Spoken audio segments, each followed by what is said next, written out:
A candidates meeting in the Annapolis Valley draws at least 200 concerned residents tonight. Good evening, everyone. The crowd gathered at West Kings High School in Cambridge this evening to hear the platform speeches of candidates running for Kings County Council. And the focus tonight was municipal reform and fears about what it could do to taxes. Scott Lunn was there. He files this report.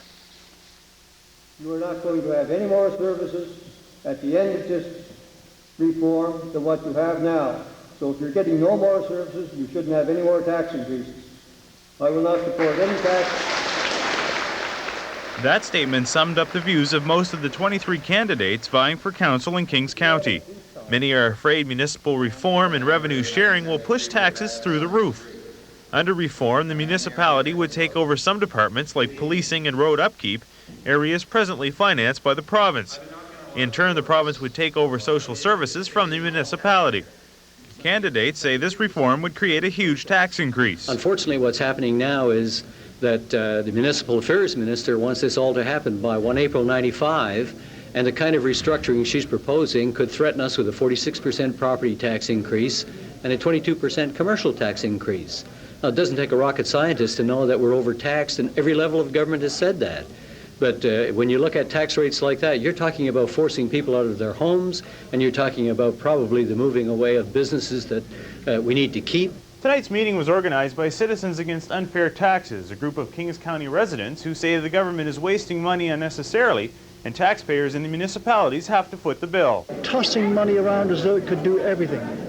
If they were more responsible in their use of the funds available, we wouldn't have a deficit, neither in the province nor in the country. Citizens Against Unfair Taxes is asking the future council to stand behind them in their fight against municipal reform. They say they just don't trust the province. Would you buy a used car from John Savage, for example? In Cambridge, Scott Lunn, MITV News. Nova Scotia's Deputy Health Minister is accused of a conflict of interest. Lucy Dobbin is overseeing a major shakeup of the healthcare system. At the same time, Dobbin and her husband own a consulting firm which wants to do business with Nova Scotia hospitals and nursing homes. Ross Lord reports. At issue is Lucy Dobbin's involvement in the Nova Scotia healthcare system.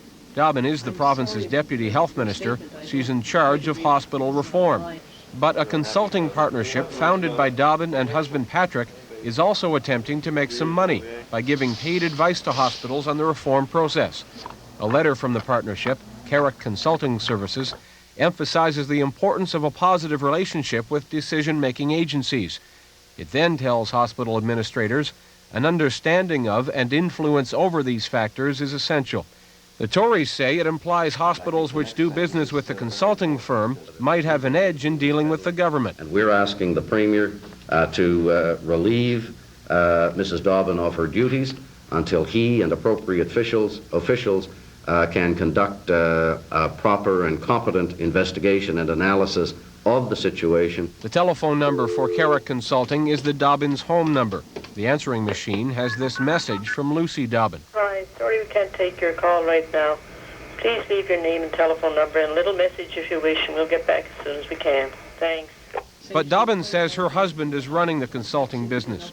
She says having her voice on the phone message is an honest mistake. The voice answer on our answering machine was put on in January 1993 when we moved to Nova Scotia, and I haven't changed it since, and that may have been an oversight. Dobbin says she still benefits financially from Carrick Consulting through her husband, but she insists she does not share government information with her husband.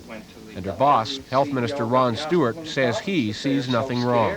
The government sent the Lucy Dobbin matter to the Conflict Commissioner last year when she was hired as Deputy Health Minister. At that time, the Commissioner said everything was okay. Since then, the Dobbin consulting firm has been sending these letters soliciting business from Nova Scotia hospitals. Now, the Dobbin matter is going back to the Conflict Commissioner for another ruling. In Halifax, Ross Lord, MITV News. The provincial Tories want to give Nova Scotians a bigger voice in the provincial legislature. The Tories say they will use a portion of the legislature's question period each week to ask questions submitted to them by Nova Scotians. Tory leader Terry Donohoe admits the effort is aimed at improving his party's battered image, and Donohoe says it may force Premier John Savage and his ministers to give more detailed responses. I don't imagine that too many of those ministers are going to want us to be sending a Hansard record back to Mary Jones in Yarmouth that Minister X came back with absolute gobbledygook and partisan foolishness. Donohoe says the Tories will start using their new system when the legislature goes into session later this month. The consultant hired to look at the idea of a regional police force for Metro Halifax recommends one force with one police chief and one police commission. The consensus report says that commission would be formed in April, a chief chosen next summer, and full implementation of the merger in April 1996. But the report is only hours old, and already there's opposition to it. I think Mr. Hayward's mandate was tainted from the very beginning. His mandate was one thing and one thing only, and that was to merge the police services of Halifax, Dartmouth, and Bedford. One of the objectives in the mandate stated very clearly that the status quo would just simply wouldn't do. So you really have to question, I guess, the validity of the study that he's done and the reason for doing it when the government's intention all along was simply to merge the police services together. Levandier says it's also not clear what the savings to taxpayers will be. The report says there will be a savings of $250,000 a year and 14 more officers hired. The town of Bedford has said it wants no part of a regional force. In St. John, the city's police department is under scrutiny. So far this year, 4 officers have faced charges under the Provincial Police Act. Now, as Lauren Daltrop reports, the head of the City Police Union is demanding a provincial inquiry. This has been a rough year for the St. John Police Department. Starting last spring, 4 members have faced either criminal charges, suspensions, or been the subject of a complaint. The head of the St. John Police Union says it's time for a top-to-bottom inquiry to help restore public confidence. I do. I really do. I've heard many comments from citizens on the street that there's appears to be widespread problems within the department, and I think an inquiry at this point in time would be necessary just to clear the air. Last February, a constable with 11 years on the force was found guilty of sexual exploitation. Later this month, a 20-year veteran will go on trial on a charge of obstructing justice. The head of the police commission doesn't think an inquiry is necessary, but Cy Pringle welcomes one if it will help. An investigation, if it proves that, would do us some good, and we're wide open for that. But the New Brunswick Solicitor General is not ready to call an inquiry just yet. Jane Barry has the authority to investigate in extraordinary circumstances, but she says she will monitor the situation for now. I'm not happy that there are individual officers who do appear to require investigation or suspension, but nevertheless matters appear to be being dealt with. St. John Police Chief David Sherwood isn't commenting on the need for an inquiry just yet. He says he'll wait for a police commission meeting later this month. In St. John, Lauren Daltrop, MITV News. How safe are maritime city streets? Well, police in the New Brunswick city of Bathurst are dealing with a variety of problems at a roadway that's getting busier every year. St. Peter Avenue in Bathurst is one of the busiest thoroughfares in the province, handling up to 30,000 vehicles a day. And some officers say policing the roadway has become a nightmare. There's a number of factors that are going on there, or incidences. The speed is a problem in some cases. The pedestrian walkways are very active, very busy. People crossing in some cases in places where there are no crosswalks, certainly a concern. The Department of Transportation plans to expand part of the road, but it could be some time before that happens. Officials say it all depends on available finances. Parents in Halifax County say they are determined to stop their school board from cutting primary classes to half days. The board asked both Bedford and Halifax County councils to kick in extra money to save all-day classes, but they came to no agreement. The bottom line is that education is an issue that's very dear to everybody's heart, and unfortunately there's only a limited amount of money to... Still, parents say they'll approach Education Minister John McEachern, and they say new board members might be elected October 15th, and those members might decide to toss out the plan to cut primary. There is mourning tonight in Quispamsis, New Brunswick, after the death of a 16-year-old boy. Joshua Walker, a Jehovah's Witness, won a court battle last year for the right to refuse a blood transfusion. Last night, Walker died quietly at home. Mark McNulty has the story. Joshua Walker attended Quispamsis Junior High. Today, teachers and students are mourning his death. A tragic events response team along with guidance counselors have been brought in to help students cope. Walker went to the New Brunswick Court of Appeal in April to win the right to make his own decisions on what medical treatment he received. The court overturned a lower court decision that said Walker's life was in danger after the boy and his family refused a blood transfusion on the grounds it violated his faith. The appeal court ruled Walker, who was 15 at the time, was a mature minor and could, with the agreement of two physicians, consent to or refuse medical treatment, even in life-threatening situations. The High Court also ruled the consent of Walker's parents and the health minister were not required. Michael Bishop says, through it all, Joshua showed courage and faith. Joshua was very well liked by the student population and the teachers as well. And all the articles that were in the newspaper and on the TV and radio stations, they're certainly aware of Josh and his courage. Religious beliefs aside, the question remains, would a blood transfusion have saved Joshua's life? Michael Bishop sums it up this way. It was Josh's life, Josh's choice what to do with it, and he made his choices, and I think students will respect that in the long run. Joshua is from a close family who held their religious beliefs dearly. He was with his family at home when he died. In St. John, Mark McNulty, MITV News. And Dwayne Lowe joins me now for a peek at the weather. We'll have another trough moving on through, and you that's and your triggered. troughs, I tell you. I know those low-pressure troughs, I'll tell you. However, the trough has already gone through New Brunswick, so it's mostly overcast throughout New Brunswick. We have 7 degrees in the Moncton area as well as St. John and Fredericton. It's a little bit warmer in Prince Edward Island and Nova Scotia, but some showers there too. A little bit of sunshine in the forecast tomorrow. I'll tell you where later on here in the news. Coming up, a retirement in the Navy, but first the casino controversy.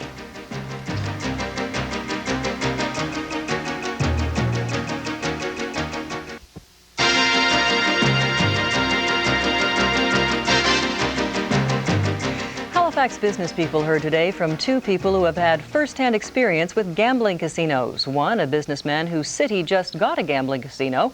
The other, an expert on professional gambling. But as Nancy Shepard reports, despite their reassurances, some members of the audience remained skeptical. And you're not going to have prostitutes hanging out the door, outside the doors, and you're not going to have them running in and out of the casino either. Members of the Downtown Halifax Business Commission heard first from St. Mary's Professor Owen Kerrigan, who has studied casinos all over the world.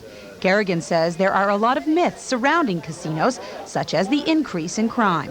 The actual crime problems associated with the modern-day casino are problems for the casino. They obviously have to monitor and check out their staff very, very carefully because it's a money operation, and just as the banks have to be very careful of their employees, casinos have to be very, very careful of their employees. Kerrigan says casinos also must watch out for con artists who may cheat the casino, but he says community crime is minimal. One man who supports Kerrigan's claims is Dennis Ferguson, who is a member of the Downtown Business Association in Windsor, Ontario, and is also the general manager for a hotel located 5 blocks from Windsor's casino. Ferguson says the casino has had 2.4 million people visit it since it opened 5 months ago. He says optimism is growing along with local business. We have a tremendous amount of traffic, and we're tapping into markets that we never imagined could be attracted by Windsor before. It's a fantastic learning lesson, one that everyone from the retail association to the restaurateurs to the hoteliers and is looking for solutions in order to get new and vibrant business opportunities online.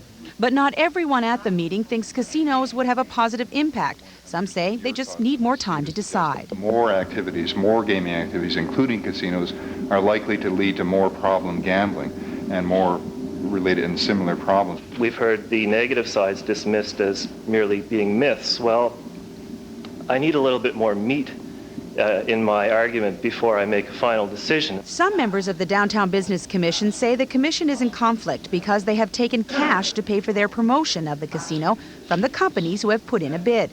But the BIDC says they are only doing their job to promote business in the downtown area. And they have taken donations from a lot of people, not just casino companies. In Halifax, Nancy Shepard, MITV News. Chair of the Nova Scotia Casino Project, Laszlo Lichter, says on Friday the list of bidders for the casino will be shortened from 6 to 3. And he says the process now will be more open to the public. Well, it's the end of an era. HMCS Fraser, a vessel that served as home to thousands of sailors through her 37-year career, was retired today. Michael Chisholm reports.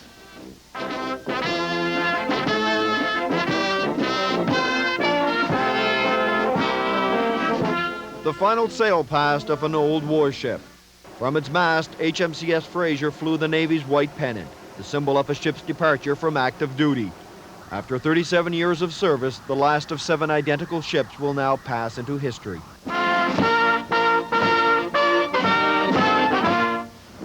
When I was on it, it was one of the best I've ever served on. I served on all this class. What makes it so special?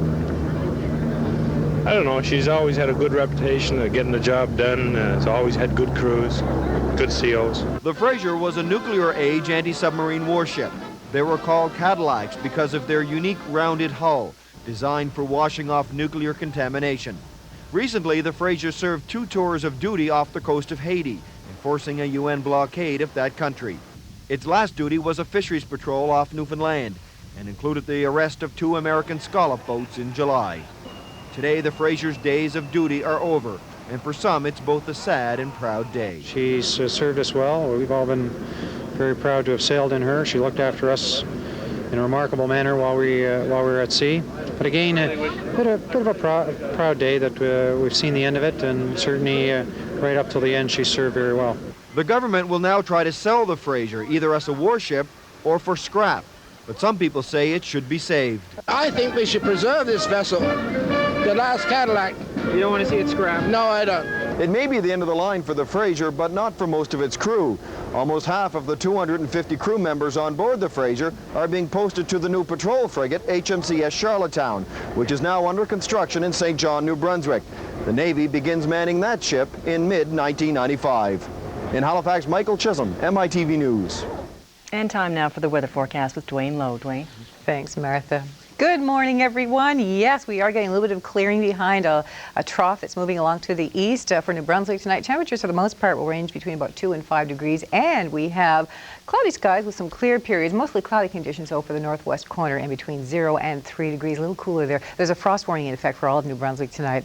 Moving along to Prince Edward Island, actually all of the northeastern portion of the Maritimes, we get mostly cloudy conditions with some showers, temperatures around 6 degrees. Those showers should have already ended by Metro Halifax by now. If there's any left, they won't be lasting very much longer. We'll get some gradual clearing overnight. Not much, just partial clearing, 5 to 7 degrees and 5 to 7 degrees under mostly cloudy conditions for the South Shore and the Valley. For tomorrow now, first of all, for the northern portion of New Brunswick, mostly cloudy conditions with a chance of a shower. Looks like we'll get some sunny breaks, though, and 13 degrees for the Chatham-Newcastle area. 12 degrees, though, for the Acadian Peninsula, the northwestern portion. Moving down to the south, some sunny breaks there. Daytime highs to 13 degrees. For Prince Edward Island tomorrow, mostly cloudy conditions with some showers. Could see a few sunny breaks. That weather behind that trough is really quite unsettled, as you can see. A little cooler, too. 9 to 12 degrees will be the daytime high in Prince Edward Island tomorrow. For Nova Scotia, first of all, for Cape Breton, 9 to 12 degrees, mostly cloudy conditions with some scattered showers. And for northeastern mainland Nova Scotia, it looks like we'll get mostly cloudy conditions with some showers, 9 to 12 degrees. For the Metro Halifax, Dartmouth area, we should start off with some sunny breaks, but in the afternoon, we'll see some showers developing, daytime highs to 12 degrees, a little cooler than today. For southwestern Nova Scotia, once again, it's a little bit cooler.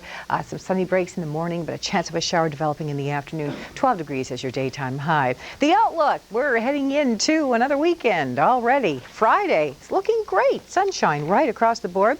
Daytime highs moving all the way up to 16 degrees in New Brunswick, 13, 14 degrees for the rest of us.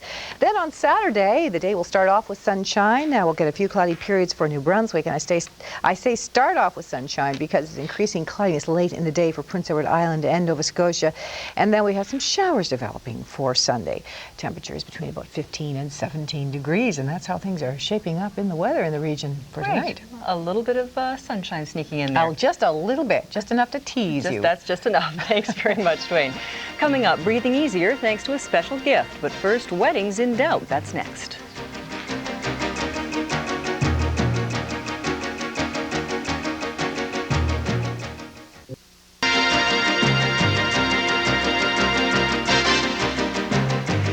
Jason joins me now and tells me that the NHL players have turned down a deal. They certainly have from the NHL owners, and the owners didn't like it, kind of took some shots at Bob Goodnow, the Players Association. We'll show you that, even if we can't show you NHL highlights, almost as entertaining. So have an extra cup of coffee, stay up late. Sportsline is on after the news. Thanks, Doug.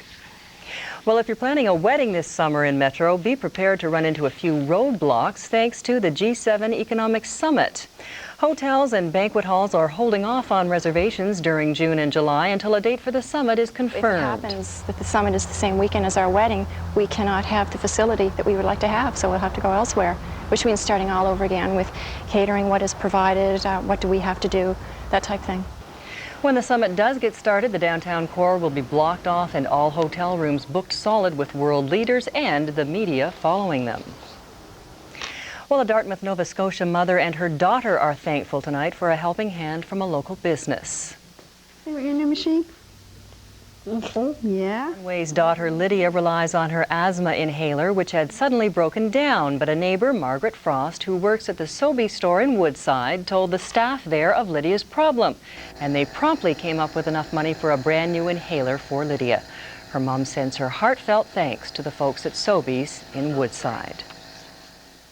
And finally, to a story we started this week about a family reunion. A Canning, Nova Scotia woman, with the help of the RCMP, was able to locate her mother who disappeared 25 years ago. Melinda Hickey was then given a Toronto airplane ticket, compliments of Canadian Airlines, to be reunited with her mother and a sister she didn't know she had.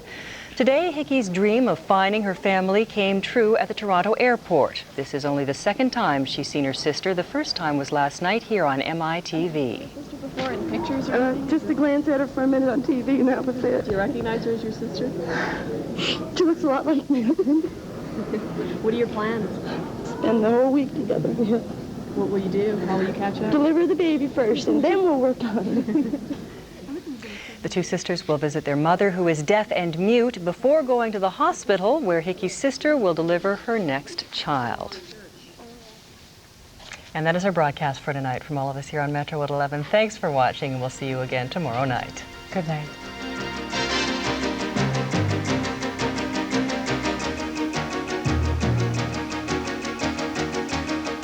Now stay with MITV for the latest in sports. Sportsline is next on Cable 6.